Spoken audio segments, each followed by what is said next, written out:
إن الحمد لله نحمده ونستعينه ونستغفره ونعوذ بالله من شرور أنفسنا وسيئات أعمالنا من يهده الله فلا مضل له ومن يضلل فلا هادي له أشهد أن لا إله إلا الله وحده لا شريك له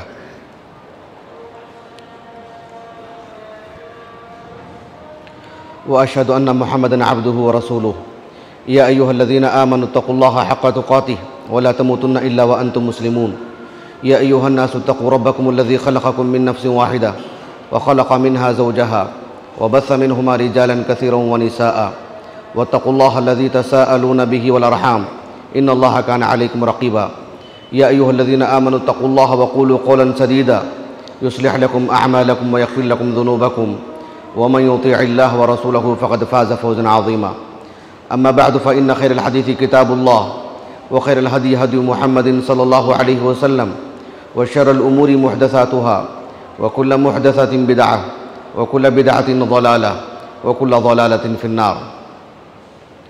حاضرین جمعہ اور پردہ نشین خواتین اسلام،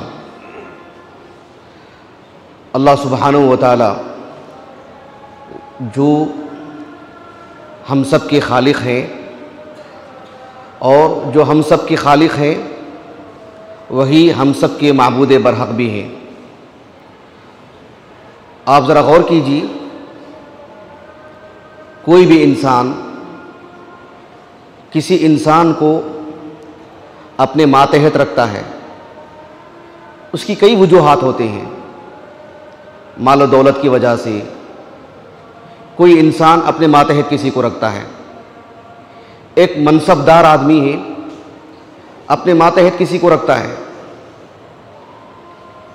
اور وہ اپنی ضروریات اس سے پوری کرتا ہے، اسے حکم دیتا ہے۔ یہ ایک معاشرتی زندگی کی مثال ہے۔ اب اس بات کو رکھ کر کے اندازہ لگائیں، پوری دنیا کو ایک ساتھ کون ہے جو یہ کہے کہ میری عبادت کرو؟ وہ وہی ذات ہو سکتی ہے جو سب کو پیدا کیا ہو، اسی کو یہ حق ہے اور اسی کو جچتا ہے، اسی کو یہ زیب دیتا ہے کہ جو سب کو پیدا کیا ہے وہی یہ حق رکھتی ہے ذات کہ لوگوں سے کہے کہ میری عبادت کرو۔ اور ظاہر بات ہے وہ ذات جس نے سب کو پیدا کیا ہے اور سب کو حکم بھی دیتی ہے وہ ذات کہ میری عبادت کرو، تو اس ذات میں اتنی طاقت ہونی چاہیے کہ سب کو زندگی اور موت دینے کا اختیار رکھتی ہو، اس ذات کو پوری کائنات کا علم بھی ہو، وہ ذات کے لیے ہمیشہ زندگی ہو، کبھی موت نہ ہو، اور وہ ذات سب کی سنتی ہو۔ ایسا نہیں ہے کہ کسی قریبی کی سنتی ہو، جو دور ہے اس کی وہ ذات سن نہیں سکتی ہے۔ یہ ساری صفات اللہ رب العالمین ہی کے لیے ہیں۔ اللہ سبحانہ و تعالی ہم سب کو پیدا کیے ہیں، ہم سب کے بارے میں علم ہے، ہمارے اعمال کی حفاظت کرتے ہیں، ہماری روزی روٹی کا بندوبست کرتے ہیں، ہماری زندگی اور موت اس کے ہاتھ میں ہے۔ تو پھر اسی کو یہ اختیار ہے، اسی کو یہ حق ہے اور اسی کو جچتا ہے کہ وہ یہ کہے کہ فاعبدونی، کہ میری عبادت کرو۔ قرآن مجید میں سورۃ الفرقان، آپ اس کا بالکل پہلا جو حصہ ہے اس کو پڑھ کر کے دیکھیے۔ اللہ تعالیٰ نے فرمایا تبارک الذی نزل الفرقان علی عبدہ لیکون للعالمین نذیرا۔ بابرکت ہے وہ ذات جس نے اپنے بندے پر قرآن نازل کیا، فرقان نازل کیا، تاکہ اللہ کے رسول صلی اللہ علیہ وسلم انسان اور جن ہر دو کے لیے اللہ کی طرف سے وہ نبی ہیں، وہ نذیر ہے، ڈرانے والے۔ اس پہلی آیت کریمہ میں جو بات اللہ نے کہی کہ اللہ نے محمد کو نبی بنایا صلی اللہ علیہ وسلم اور اللہ کے رسول پوری دنیا کے انسانوں کے لیے اور پوری دنیا کے جن کے لیے آپ اللہ کے نبی ہیں، اتنا بڑا آرڈر، اتنی بڑی بات، کیا کسی انسان میں اتنا دم ہے یہ بات کہنے کے لیے کہ میرا آدمی ہے اور پوری دنیا اس کو مانے؟ اگر کوئی نہیں مانے گا تو اس کو عذاب دیا جائے گا، اگر کوئی مانتا ہے تو اسے ہمیشہ کی جنت دی جائے گی. ہے کسی میں اتنا دم؟ یہ اتنا وزن کس میں ہوگا؟ صرف اللہ میں. اسی لیے اس کی دوسری جو آیت ہے، اس کے بعد والی آیت، اللہ تعالیٰ نے کہا تبارک الذی نزل الفرقان علی عبدہ لیکون للعالمین نذیرا الذی لہ ملک السماوات والارض. یہ حکم دینے والی ذات کون ہے؟ جو زمین و آسمان اور اس کے درمیان کی سب چیزوں کی مالک ہے. وہ ذات، وہ حکم دے رہا ہے، وہ ذات حکم دے رہی ہے. تب بات جا کے بات سمجھ میں آتی ہے. حکم دینے والی ذات کون ہے؟ ایرے غیرے کی طرف سے نہیں. حالانکہ اللہ کے رسول صلی اللہ علیہ وسلم ایک یتیم ہے، یتیمی کی زندگی نکالی آپ نے. مال و دولت میں بھی کوئی بڑا معاملہ نہیں تھا آپ کا، نہ آپ مکے کی کسی گلی کے منصب دار تھے. ہاں، اللہ کے رسول نے لوگوں کے دلوں پہ راج کیا، لیکن کسی گلی کے آپ منصب دار نہیں تھے، آپ حاکم نہیں تھے آپ. لیکن اتنا بڑا حکم کہ پوری دنیا آپ کی اتباع کرے، آپ کو مانے، اور آپ جو کہتے ہیں اس پر عمل کرے. یہ کون دے سکتا ہے اتنا بڑا حکم؟ اندازہ لگائیے. اللہ نے کہا الذی لہ ملک السماوات والارض، زمین و آسمان اور اس کے درمیان کی جتنی چیزیں ہیں سب کا جو مالک ہے اس کی طرف سے حکم ہے. پھر تو بات بنتی ہے. وَلَمْ يَتَّخِذْ وَلَدًا، اس کی کوئی اولاد بھی نہیں ہے. وَلَمْ يَكُنْ لَهُ شَرِيكٌ فِي الْمُلْكِ، اس کی اس ملکیت میں، حکمرانی میں، پوری کائنات کی حکمرانی میں کوئی شریک نہیں اس کا. اگر کوئی شریک ہو تو اس کا اپنا ایک الگ حکم ہوگا. اس کے لیے کبھی کوئی اس میں شراکت نہیں کسی کی. اس کے بعد اللہ نے کہا وَخَلَقَ كُلَّ شَيْءٍ، ہر چیز کو اللہ ہی نے پیدا کیا ہے. فَقَدَّرَهُ تَقْدِيرًا، ہر چیز کو ایک اندازے سے اللہ نے پیدا کیا ہے. کسی میں اونچ نیچ نہیں. اتنا تعارف کروایا اللہ رب العالمین نے. ایسی ذات جب کہتی ہے کہ میری عبادت کرو، پھر تو حق ہے کہ اس ذات کی عبادت کی جائے. اللہ سبحانہ و تعالی ہی عبادت کے قابل ہے، اس لیے کہ زمین و آسمان کی ملکیت اللہ کے ہاتھ میں ہے. اس لیے یہ بات اللہ نے کہی تاکہ دنیا کا ہر انسان کسی اور انسان سے خوف کھائے بغیر، کسی اور انسان کے لالچ میں آئے بغیر، کسی اور انسان کے سامنے جھکے بغیر، کہ چونکہ میری موت اور حیات اللہ کے ہاتھ میں ہے، میرا رزق اللہ کے ہاتھ میں ہے، میری عافیت اللہ کے ہاتھ میں ہے، میری عزت اللہ کے ہاتھ میں ہے، میری نجات اللہ کے ہاتھ میں ہے، تو پھر مخلوق کا ڈر، مخلوق کی لالچ، مخلوق کے لیے کرنے کا جو اس کے اندر جو کیفیت ہوتی ہے، ان سب سے بالا تر ہو کر اس ذات کی بات کی جائے. یہ مقصود ہے اس آیت کریمہ میں. اسی لیے اللہ تعالیٰ نے قرآن مجید میں جگہ جگہ پر اپنے خزانے کا ذکر کیا، اپنے خزانوں کا ذکر کیا. اللہ تعالیٰ نے اپنے خزانے کا تعارف کروایا کہ ذرا اللہ کے خزانے بھی تو دیکھو کہ اللہ سبحانہ و تعالیٰ کی جو اتنی عظیم کائنات ہے، اس پر کتنا کنٹرول ہے اللہ رب العالمین کا. اللہ تعالیٰ نے فرمایا سورۃ الملک میں پہلی آیت کریمہ تبارک الذی بیدہ الملک وہو علی کل شیء قدیر. اللہ رب العالمین نے پوری کائنات کو اللہ کے ہاتھ میں، اللہ سبحانہ و تعالیٰ کے ہاتھ میں ہونے کی بات کہی. یہ پوری کائنات اللہ کے ہاتھ میں ہے. اللہ سبحانہ و تعالیٰ نے کہا کہ وہو علی کل شیء قدیر، ہر چیز پر اللہ رب العالمین قادر ہے. اتنی بڑی بات کیا اللہ کے رسول کہہ سکتے ہیں؟ آپ صلی اللہ علیہ وسلم پر جو لوگ ایمان لے کر کے آئے تھے وہ سب مل کر کے یہ بات کہہ سکتے ہیں؟ پوری دنیا کے مسلمان کیا یہ بات کہہ سکتے ہیں کہ فلاں صاحب کے ہاتھ میں پوری دنیا کی ملکیت ہے اور سب پر ان کا کنٹرول ہے اور ان کو طاقت ہے؟ اللہ نے کہا کہ نہیں، تبارک الذی بیدہ الملک وہو علی کل شیء قدیر. اللہ سبحانہ و تعالی پوری کائنات پر مالک ہیں، لیکن اللہ رب العالمین کی ملکیت پر، اللہ تعالیٰ کے بادشاہ ہونے پر، اس کے مالک ہونے پر رتی برابر بھی حرف نہیں. کوئی جانور نہیں کہہ سکتا ہے کہ میری تخلیق میں جو ہے، میری بناوٹ میں جو ہے اونچ نیچ ہو چکی ہے. کوئی درخت نہیں کہہ سکتا ہے، کوئی پانی کا قطرہ نہیں بتا سکتا، ہوا نہیں کہہ سکتی یہ چیز، آسمان اور زمین یہ نہیں کہہ سکتے. کوئی انسان نہیں کہہ سکتا کہ مجھے یہاں کیوں پیدا کیا گیا, مجھے وہاں کیوں نہیں پیدا کیا گیا, مجھے وہ ماں باپ سے پیدا کیا جاتا, یہ ماں باپ سے کیوں پیدا کیا گیا ہے, میں آنے والے زمانے میں پیدا ہوتا, میں مدینے میں پیدا ہوتا, یا اللہ کے رسول کے زمانے میں پیدا ہوتا, یا میں جو ہے مرد ہوتا. کوئی کہتے کہ نہیں میں عورت ہوتی, میں کچھ اور ہوتا. کوئی نہیں کہہ سکتا کہ میری تخلیق میں, میری بناوٹ میں اونچ نیچ ہوئی ہو. اسی لیے اللہ تعالیٰ نے کہا سورۃ الجمعہ میں پہلی آیت کریمہ, یسبح للہ ما فی السماوات و ما فی الارض. اس کے بعد اللہ نے کیا کہا, الملک, الملک القدوس العزیز الحکیم. الملک کے ساتھ اللہ نے القدوس کہا. اللہ الملک ہے تو اللہ القدوس بھی ہے, یعنی وہ بحیثیت ملک, اس میں رتی برابر بھی کوئی عیب نہیں, کسی پر ظلم نہیں کیا اس نے, کسی میں کمی نہیں کی اس نے.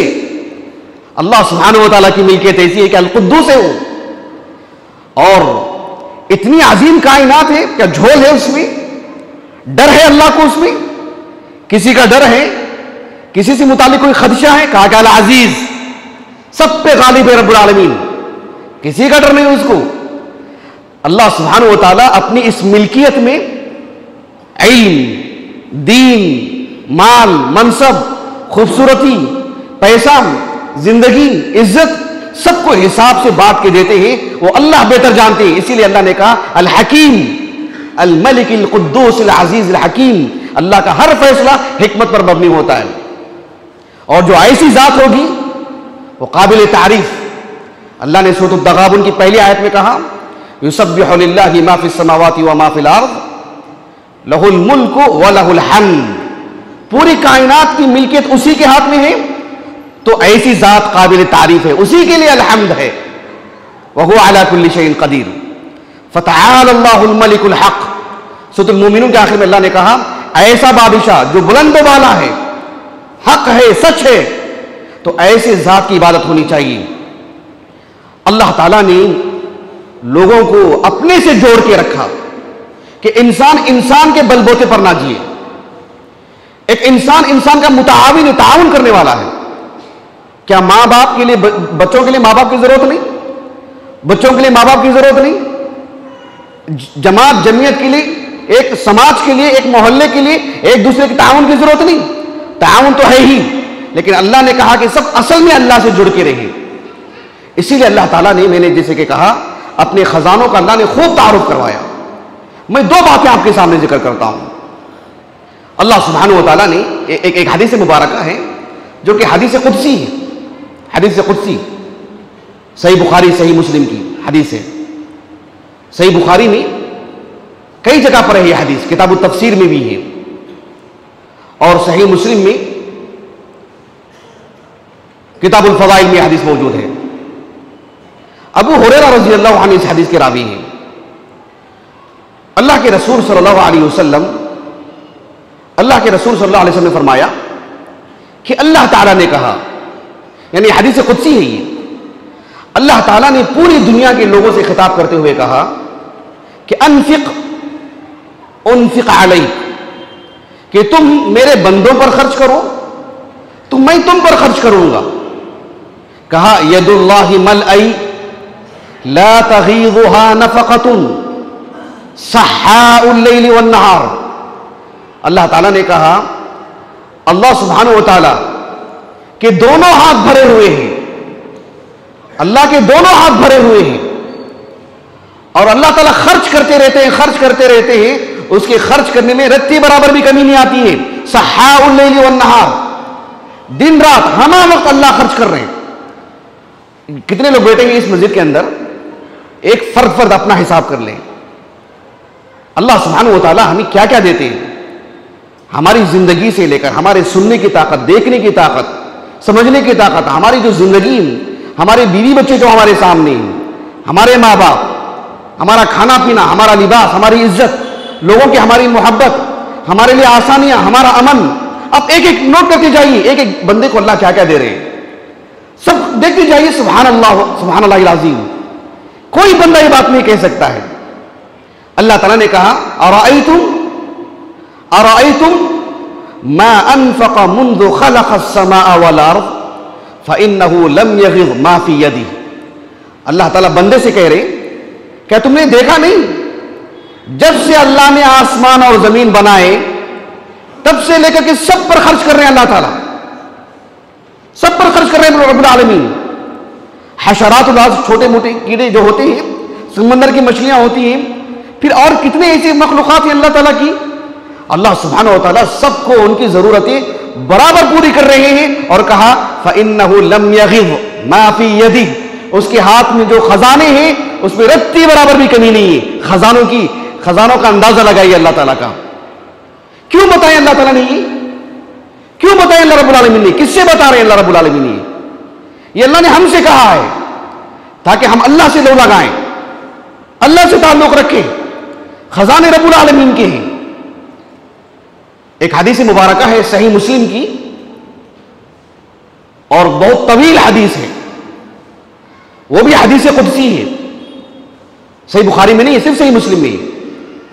ابو ذر الغفاری رضی اللہ عنہ وہ کہتے ہیں اللہ کے رسول صلی اللہ علیہ وسلم نے فرمایا کہ اللہ تعالیٰ نے اپنے بندوں سے کہا، اور بہت ساری باتیں ہیں اس حدیث کے اندر، میں میرے موضوع سے متعلق جو بات ہے وہ میں آپ کے سامنے رکھوں گا۔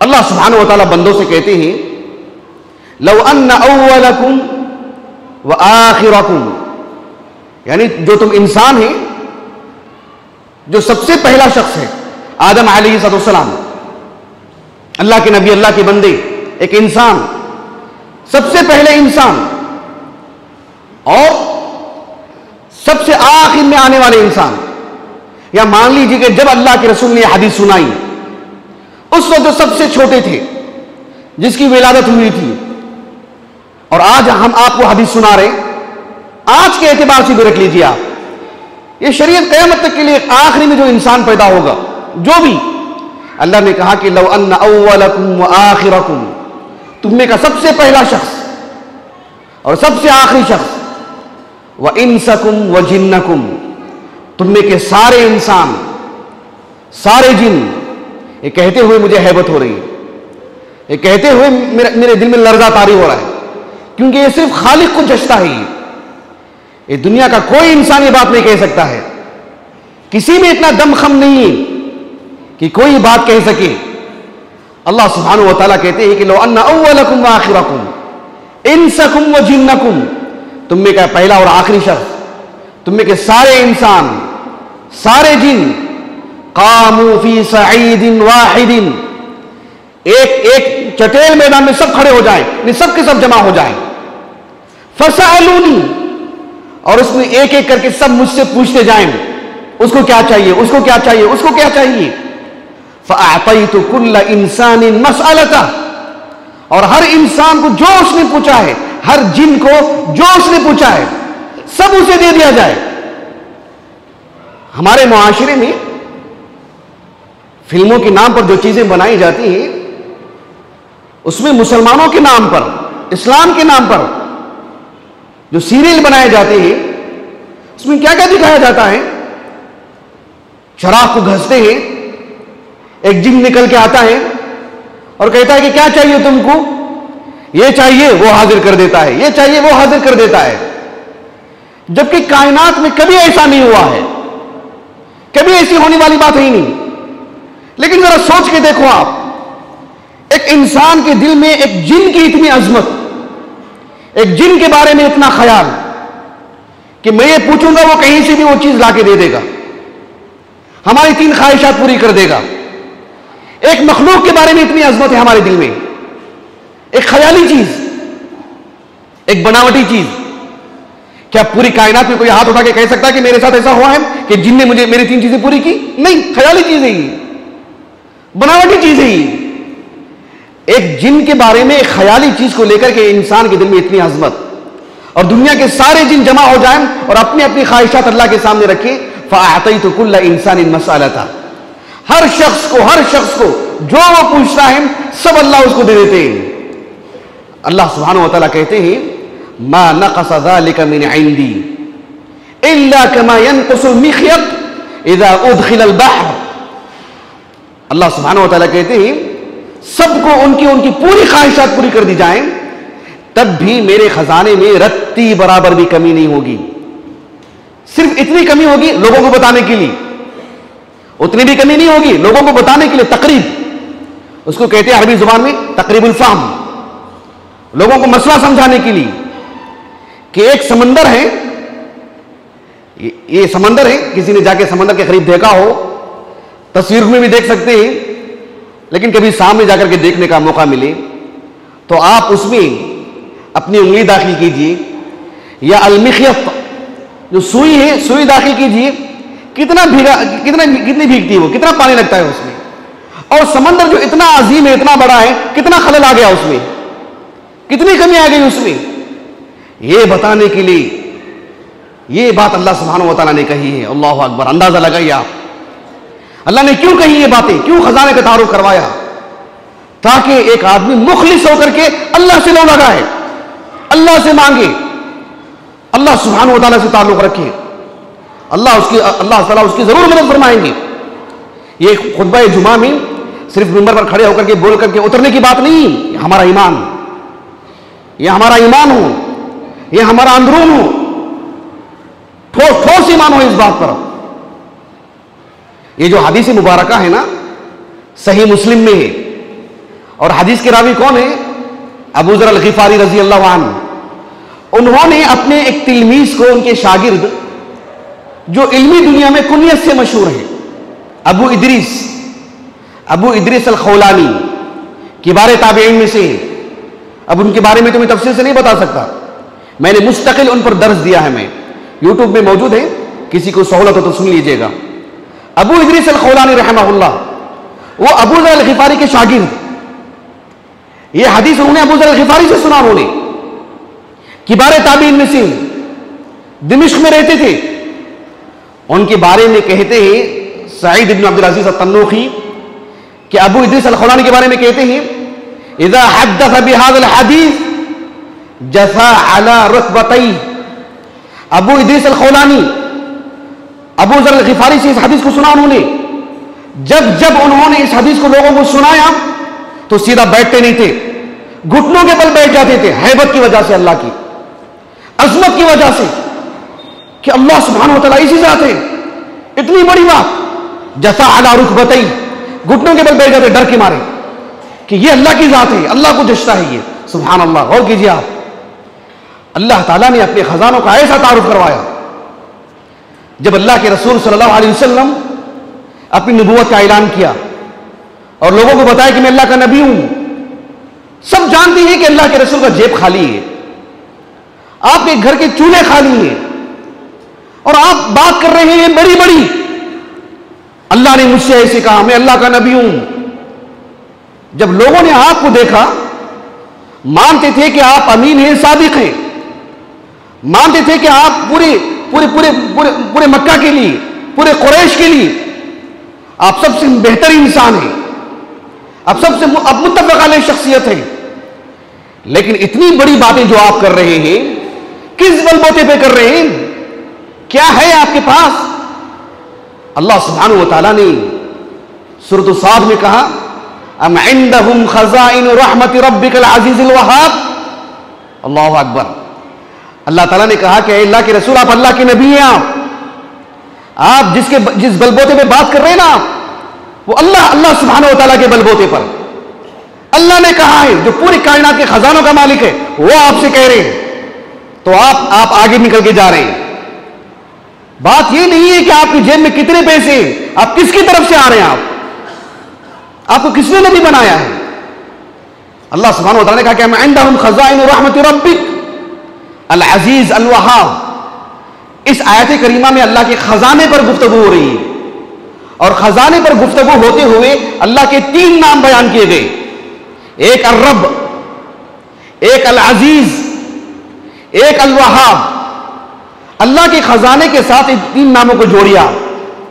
اللہ رب ہے، پوری کائنات کی پرورش کر رہے ہیں رب العالمین، جو مر چکے ہیں قبروں بھی ہیں، اللہ سبحانہ و تعالیٰ کو ان کا بھی علم ہے، ان کے ساتھ بھی اللہ کے معاملات چل رہے ہیں، جو زندہ ہیں وہ بھی، اور قیامت ہمیشہ کے لیے اللہ سبحانہ و تعالیٰ جس کی جو ضرورت ہے، جس کے لیے جو کرنا ہے، وہ سب کر رہے ہیں رب العالمین۔ اللہ تعالیٰ رب ہے، خزانے سے جوڑ کے اللہ نے کہا کہ رب۔ اب عندہم خزائن رحمت ربک، اس کے بعد کہا کہ العزیز، کہ اتنی بڑے خزانے اللہ کی، اتنی بڑی تعداد میں اللہ کے خزانے، کیا کوئی اس کا نگران ہے؟ اس کی چوری ہونے کا ڈر ہے اللہ کو، یا اس کو کہیں بچا کے محفوظ کر کے رکھا گیا ہے؟ اللہ نے کہا کہ اللہ العزیز ہے، اتنے عظیم خزانے ہیں، لیکن اکیلا ایک غالب ہے ان سب خزانوں کی نگرانی کے لیے، حفاظت کے لیے۔ اور اللہ نے کہا کہ الوہاب، اتنے عظیم خزانے ہیں تو اللہ لٹاتے بھی ویسے ہی، دیتے بھی ویسے ہی۔ انسان کے دل میں خواہش ہوتی ہے، وہ چیز اسے میسر ہوتی ہے، ایک چیز سوچتا ہے اسے وہ چیز مل جاتی ہے۔ انسان 1 سال کا رہتا ہے، 2 سال کا ہونے کے لیے اس کے اختیارات ہیں کیا بتائیے؟ اس کے ماں باپ کے اختیارات ہیں کیا بتائیے؟ اس کے لیے کوئی دوا ہے کیا بتائیے؟ اللہ ہی تو ہے جو اسے ایک ایک دن کی زندگی دیتے ہیں۔ اللہ نے کہا کہ الوہاب، ام عندہم خزائن رحمت ربک العزیز الوہاب، کا اللہ رب العالمین نے اپنے خزانے کا تعارف کروایا۔ اللہ تعالیٰ نے کہا اللہ سبحانہ و تعالیٰ کے ہاتھ میں جو خزانے ہیں، اس وجہ سے پوری کائنات چل رہی ہے۔ اگر یہ خزانے کسی انسان کے ہاتھ میں دے دیتے تو انسان خرچ ہونے کے ڈر سے، کمی ہو جانے کے ڈر سے اس کو روک کے رکھتا، دیتا ہی نہیں تھا کسی کو۔ اللہ رب العالمین نے کہا سورۃ الاسراء میں، قل لو انتم تملکون خزائن رحمت ربی لامسکتم خشیۃ الانفاق وکان الانسان قتورا، کہا کہ اے اللہ کے رسول آپ ان لوگوں سے کہہ دو اگر اللہ کے خزانوں پر ان کا کنٹرول ہوتا تو لامسکتم خشیۃ الانفاق، اس کے خرچ ہو جانے کے ڈر سے کہ اتنے لوگوں کو اتنے دن دینا ہے، اتنے سارے انسان ہیں، اتنے سارے جن ہیں، اتنے سارے چڑیا ہیں، اتنے سارے اور پرندے ہیں، مچھلیاں ہیں اور جانور ہیں، مچھر ہیں، دیگر مخلوقات ہیں، روزانہ ان کی ضرورتیں پوری ہو رہی ہیں۔ کوئی انسان ہوتا تو روک کے رکھ لیتا کہ خرچ ہو جائے، سے ڈر ہو جائے کہ خرچ ہو جائیں گے، ختم ہو جائیں گے۔ اذا لامسکتم خشیۃ الانفاق۔ اللہ تعالیٰ نے سورۃ النساء میں کہا ام لہم نصیب من الملک فاذا لا یؤتون الناس نقیرا، کہ اگر ان کے ہاتھ میں ملکیت ہوتی، اللہ کے خزانے کا ایک حصہ بھی ان کے ہاتھ میں ہوتا تو کھجور کی جو بیج ہوتی ہے اس پر جو جھالی ہوتی ہے وہ بھی کسی کو نہیں دیتے ہیں۔ یہ اللہ کے ہاتھ میں ہے تو اللہ تعالیٰ سب کو دے رہے ہیں، سب کو عطا فرما رہے ہیں۔ اللہ کے رسول صلی اللہ علیہ وسلم جب مکے سے مدینے کو گئے تو وہ تاریخ اگر آپ پڑھیں گے تو کلیجہ منہ کو آ جاتا ہے۔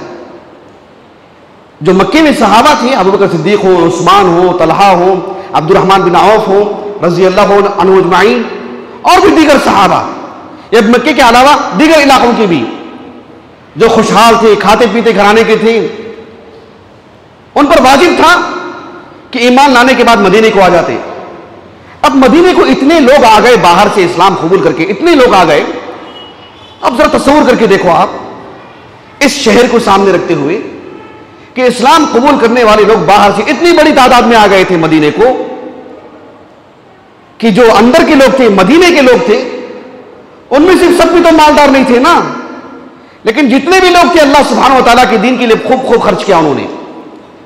اب جتنے لوگ آئے ہیں باہر سے ان کا بھی خرچ اٹھاتے تھے، اور روزانہ آتے جا رہے ہیں، روزانہ آتے جا رہے ہیں، 1-2 دن کی بات نہیں، 8 سال کی بات ہے، 8 سال کی بات ہے، 1-2 دن کی بات نہیں۔ غور کیجیے آپ کتنا سنبھالا ہوگا انہوں نے۔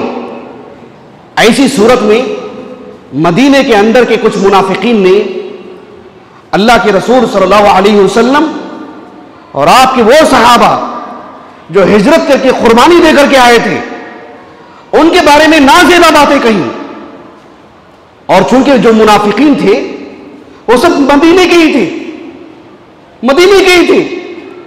ان لوگوں نے کہا کہ آج ہم ان پر خرچ کر رہے ہیں، یعنی محمد پر صلی اللہ علیہ وسلم اور ان کے اصحاب پر خرچ کر رہے ہیں، تو آج دیکھو سردار بنے بیٹھے ہیں، یہ آگے نکلتے جا رہے ہیں، ان پر پیسہ خرچ کرنا کم کر دو، پیسہ روک لگاؤ ان پر، ابھی مت دو ان کو، پھر دیکھو جو باہر سے آئے باہر نکل کے بھاگیں گے۔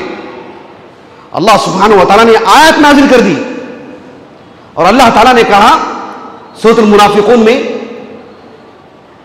کہ ہم الذین یقولون لا تنفقوا، ہم الذین یقولون لا تنفقوا علی رسول اللہ حتی ينفضوا. اللہ سبحانہ و تعالیٰ نے کہا ہم الذین یقولون لا تنفقوا، یہ وہ لوگ ہیں جنہوں نے مسلمانوں سے کہا تھا، اب انصاری لوگوں سے، کہ باہر سے آئے مہاجرین پر خرچ مت کرو. خرچ کر رہے ہیں تبھی تو ان کی یہ آگے نکل رہے ہیں. خرچ کرنا بند کر دو تو رک جائیں گے، پھر ان کو ان کی حیثیت معلوم ہو جائے گی. اللہ تعالیٰ نے کہا وَلِلَّهِ خَزَائِنُ السَّمَاوَاتِ وَالْأَرْضِ، ارے زمین و آسمان کے خزانے تو اللہ کے ہاتھ میں ہیں. وَلَكِنَّ الْمُنَافِقِينَ لَا يَفْقَهُونَ، لیکن منافق کو اس کا علم نہیں ہے، منافق کو اس کی فقہ نہیں ہے، منافق کو اس کی سمجھ بوجھ نہیں ہے.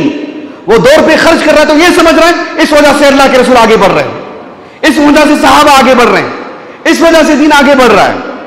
اللہ سبحانہ و تعالیٰ کا دین تو آگے بڑھے گا ہی، ہم نہیں کریں گے دوسروں سے لے کے رب العالمین، لیکن ہم خرچ کر کے یہ احسان جتاتے ہوں کہ ہماری وجہ سے اللہ کا دین آگے بڑھ رہا ہے، ہم روکیں تو یہ رک جائیں گے.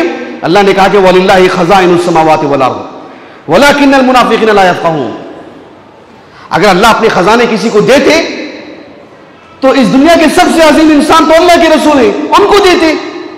لیکن اللہ تعالیٰ نے سورۃ الانعام میں کہا قُلْ لَا أَقُولُ لَكُمْ عِنْدِي خَزَائِنُ اللَّهِ، اے اللہ کے رسول آپ لوگوں کو بتا دیجئے کہ میرے پاس بھی اللہ کے خزانے نہیں ہیں، مجھے بھی اس کا علم نہیں ہے، میں بھی اس کا مالک نہیں ہوں، مجھے بھی اندازہ نہیں ہے اس کا، مجھے بھی نہیں بتایا گیا ہے. اللہ کے رسول ہی کو نہیں معلوم ہے صلی اللہ علیہ وسلم، تو دوسروں کا کیا حال ہے بتائیے. یہ اللہ سبحانہ و تعالیٰ کے خزانے ہیں. اس خطبہ جمعہ سے متعلق آخری بات دیکھیں، اللہ سبحانہ و تعالیٰ کے خزانے تو بہت ہیں، لیکن اللہ سبحانہ و تعالیٰ اس دنیا میں اپنی حکمت بالغہ کے تحت ایک اندازے کے مطابق دیتے ہیں، کسی کو زیادہ دیتے ہیں کسی کو کم. اللہ کا دین یہ اللہ کے خزانے میں سے، اللہ کسی کو اسلام دیتے ہیں کسی کو نہیں دیتے، کسی کو علم دیتے ہیں کسی کو نہیں دیتے، کسی کو سمجھ بوجھ دیتے ہیں کسی کو نہیں دیتے، کسی کو اللہ رب العالمین کرسی اور منصب دیتے ہیں کسی کو نہیں دیتے. اللہ سبحانہ و تعالیٰ کسی کو عزت دیتے ہیں کسی کو عزت میں کمی کرتے ہیں، کسی کو سرے سے نہیں دیتے، نسأل اللہ العافیہ والسلامہ. کسی کو شفا دیتے ہیں رب العالمین. اللہ سبحانہ و تعالیٰ کسی کو اپنے حکمت بالغہ کے تحت مریض رکھتے ہیں، کوئی ہمیشہ کا مریض رہتا ہے، کوئی بینائی سے محروم رہتا ہے. ایک آپ اللہ سبحانہ و تعالیٰ یہ تقسیم کرتے ہیں، اخلاق بھی تقسیم کرتے ہیں، روزی روٹی بھی تقسیم کرتے ہیں، علم بھی تقسیم کرتے ہیں، اور اللہ سبحانہ و تعالیٰ محبتیں بھی تقسیم کرتے ہیں، جمال بھی تقسیم کرتے ہیں، رشتے بھی تقسیم کرتے ہیں، اور ایک اندازے کے مطابق.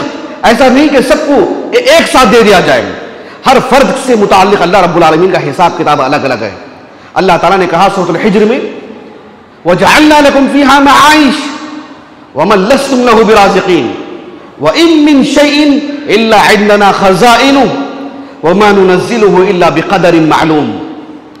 اللہ تعالیٰ نے کہا ہم نے اس زمین میں تمہارے لیے زندگی کا گزران، تمہاری معیشت، تمہارے کاروبار، تمہارے کھانے پینے کے سبھی مسائل ہم نے اس زمین سے جوڑ کے رکھے ہیں، اور تم خود سے کوئی روزی روٹی لانے والے نہیں ہو، ہم تم کو دینے والے ہیں. اور ہمارے خزانوں میں سے ہم جو بھی اتارتے ہیں ایک اندازے کے مطابق اتارتے ہیں، ضرورت کے مطابق اتارتے ہیں. سب خزانے اللہ کے پاس ہیں، لیکن اللہ تعالیٰ کس کو کتنا دینا چاہیے اس حساب سے دیتے ہیں. اس میں دل میں کشادگی ہونی چاہیے، رب سے رضامندی ہونی چاہیے، رب کی عطیات پر، رب کی تقدیر پر تنگدلی نہیں ہونی چاہیے، رب کے فیصلے سے متعلق دل میں گٹھن نہیں ہونی چاہیے.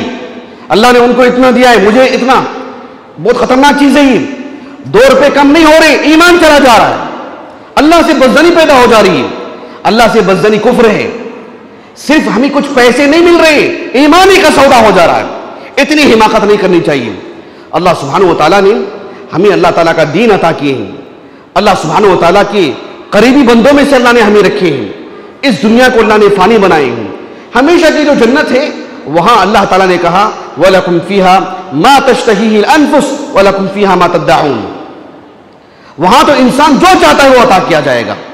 انسان کے دل میں وہاں ایسی کوئی بات رہ ہی نہیں جائے گی کہ اللہ نے مجھے یہ نہیں دی ہے، مجھے یہ نہیں دی ہے، ان کو وہ ملا ہے. جنت میں ایسے خیالات آئیں گے ہی نہیں. یہ خود ایک نعمت ہے جنت کی. جنت میں حسد نامی چیز نہیں ہوگی.